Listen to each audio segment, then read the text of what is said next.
আসলাম মা।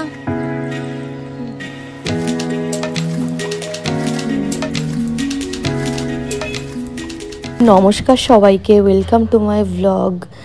আর সত্যি কথা বলতে এই মাঝখানে অনেক দিন আমি ভিডিও কোনো পোস্ট করিনি, কারণ আমার জীবনটা এদিক থেকে ওদিক হয়ে গেছে। মানে অনেক কিছু ঘটে গেছে, সেটা খুব কম মানুষই জানে, বেশিরভাগ মানুষই জানে না। আর সোশ্যাল মিডিয়াতে এগুলো জানানোর তেমন কিছু বিষয়ও না। আমি চেয়েছিলাম আমার জীবনের সমস্ত আনন্দটাই, সমস্ত পজিটিভ অ্যাক্টিভিটি তোমাদের সাথে ভাগ করে নিতে। চাইনি তেমন কোনো নেগেটিভ কোনো কিছুই আমার থেকে সোশ্যাল মিডিয়াতে যাক বা কিছু যা হোক, কিন্তু হঠাৎ করে এমন কিছু ঘটনা ঘটেছে যেটা হয়তো আর কাউকে না জানানোরও কিছু নেই, আলাদা করে জানানোরও কিছু নেই। কারণ আমি এই জীবনটা যেটা তোমরা দেখে এসছো দীর্ঘদিন, এই যে বাচ্চাকে নিয়ে বহরমপুরে থাকা, পরিবারের থেকে অনেক দূরে থাকা, হাজব্যান্ডকে ছেড়ে থাকা, এই সমস্ত কিছুর একটাই কারণ ছিল, সেটা হচ্ছে আমার চাকরিটা।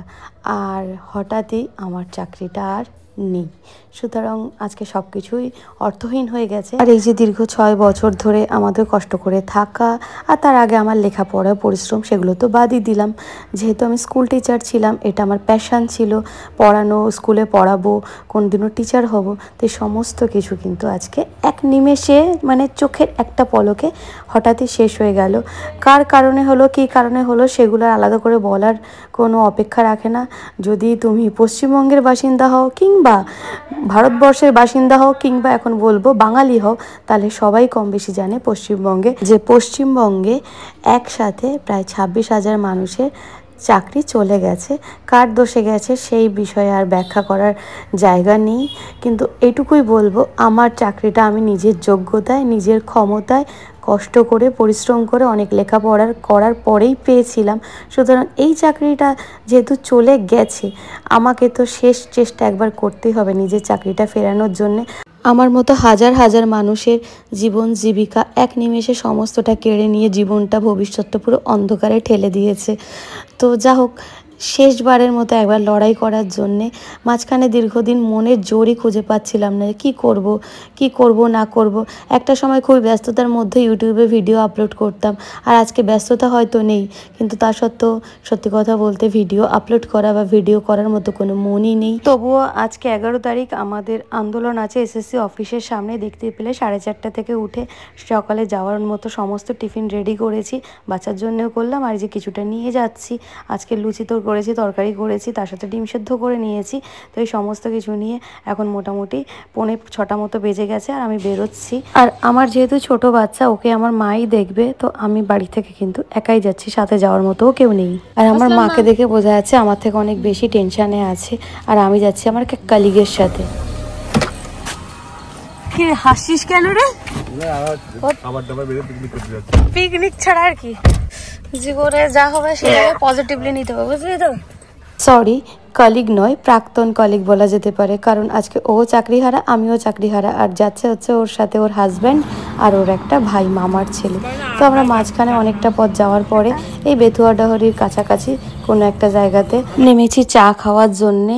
আর এই যে সকালবেলা, যদিও আমি দুধ চা খাই না, তারপরেও সবার সাথে মিলে আজকে একটু দুধ চাই খেয়ে নিয়েছি।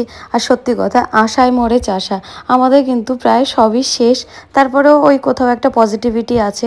হয়তো এটা আমাদের যোগ্যতায় পাওয়া চাকরি, এটা আমাদের সততার সাথে অর্জন করা একটা সম্মান, সেটা এত সহজে হয়তো শেষ হয়ে যাবে না। সেই হয়তোটুকুর আশায় কিন্তু এখন দীর্ঘ রাস্তা আমরা যাচ্ছি। আর সত্যি আমাদের জন্য আজকে আমাদের পরিবাররাও কি পরিমাণ সাফার করছে। এই যে আমি আমার ছোট্ট বাচ্চা ফেলে ভোর 4:30টার সময় উঠে রেডি হয়ে মোটামুটি 5:45টার মধ্যে চলে এসেছি, ওর হাজব্যান্ড এসছে ওর সাথে, সমস্ত কাজকর্ম ফেলে, কিন্তু কিছু করারও নেই। আজকে আমাদের এই লড়াইতে আমাদের পরিবার ছাড়া হয়তো আর তেমন কেউই নেই আমাদের সাথে, সমস্ত আছেই আঙুল তোলার জন্য। আর 11:15 নাগাদ আমরা করুণাময়ী বাস স্ট্যান্ডের ওখানে চলে এসেছি। আর এই যে হাজার হাজার মানুষ, সবাই আমরা কোনো না কোনো সময় স্কুলে পড়াতাম, চক ডাস্টার নিয়ে ক্লাসে যেতাম, বাচ্চাদেরকে কিছু শেখাতাম। আর আজকে আমরা কোথায় এসে দাঁড়িয়েছি, এটা আমাদের লজ্জা নাকি সমাজের লজ্জা নাকি জাতির লজ্জা, আমার এটা বলার আর কোনো জায়গা নেই। যদিও এই জিনিসটা বোঝার মতো মানুষের সংখ্যা ধীরে ধীরে সমাজে কমই হয়ে যাচ্ছে। যাদের বোঝার ক্ষমতা আছে তারা বুঝতে চায় না, আর কিছু মানুষ তো বোঝার কোনো ক্ষমতাই নেই, তারা সত্যি ওই সামান্য কিছুতেই ভীষণভাবে খুশি। রাজ্য রাজনীতি আর তার সাথে জড়িত দুর্নীতি আজকে আমাদের রাস্তায় নামিয়ে নিয়ে এসছে। মানে আমার তো আছেই মন খারাপ, তার সাথে এই সমস্ত মানুষ যাদের উপর এক একটা পরিবার নির্ভর করছে, তাদের আজকে কি অবস্থায় দিন কাটছে তারাই একমাত্র জানবে। এটা বাইরের সত্যি কারো জানার কথা নয়। আমরাই তারা বুঝতে পারবো যে আমাদের মনের অবস্থা আর আমাদের পরিবারের অবস্থা ঠিক এখন কেমন। তা সত্ত্বেও শেষবারের মতো লড়াই করার জন্য আমরা সবাই একজোট হয়েছি।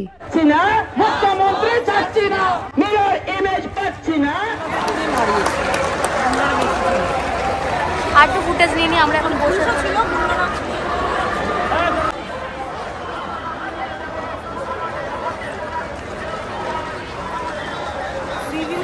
আর আমরা করুণাময়ী বাস স্ট্যান্ড থেকে হেঁটে আসতে আসতে আমরা এখন আচার্য সদনের সামনে এসে বসেছি।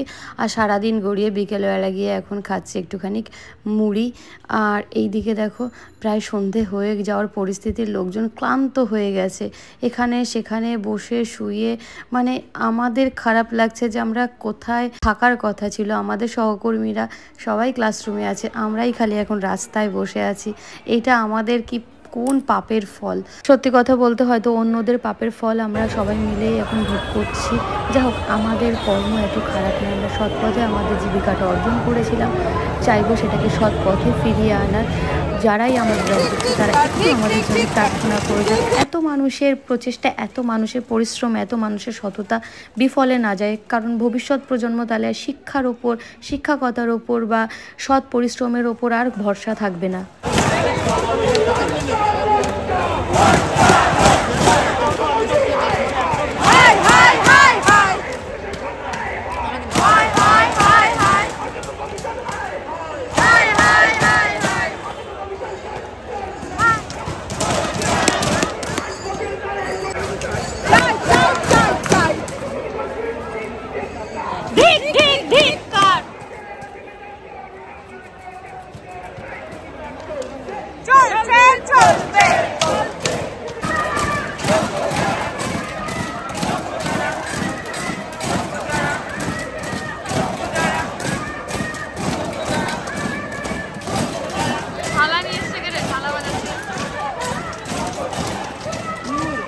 আর আজকের পরিস্থিতিতে দাঁড়িয়ে গলা ফাটিয়ে চিৎকার করেও কাউকে বোঝানো সম্ভব নয় যে আমরা যোগ্য, আমরা সত্যি সত্যি নিজেদের যোগ্যতাতেই চাকরিটা পেয়েছিলাম।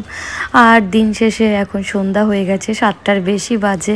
আমাদের যেহেতু ছোট্ট ছোট্ট বাচ্চা বাড়িতে রেখে গেছি, সারাদিনটা থাকলেও ওরা মা ছাড়া রাত্রিটা থাকতে পারবে না, সেই তাগিদেই এত মানুষকে ছেড়ে আমাদের বাড়ি ফেরার সিদ্ধান্ত নিতে হলো। খুবই খারাপ লাগছিল। যখন করুণাময়ী বাস স্ট্যান্ডের দিকে হেঁটে আসছিলাম, প্রচুর মানুষ এইভাবে ঠিক এইভাবেই রাস্তার পাশে বসে আছে। ঠিক বস্তিতে আমরা যেভাবে দেখি ঠিক সেইভাবে আজকে আমাদের সমস্ত টিচারদের এই অবস্থা, চারপাশে বসে আছে রাস্তার ধারে। কি খাবে, কি করবে, ভবিষ্যৎ কি কেউ জানে না। আর এত মানুষের চিৎকার আর এত মানুষের খারাপ লাগাটা দেখার মতো চোখ বা কান সত্যি প্রশাসনের নেই, মানে ঊর্ধ্বতন কোনো কর্তৃপক্ষের নেই, কিছু বলার নেই। শুধু এইটুকুই বলবো, সাধারণ মানুষ হিসেবে যদি কেউ এই ব্লগটা দেখে থাকো, অন্তত পক্ষেই হাজার হাজার নিরীহ মানুষের জন্য একটু প্রার্থনা করো।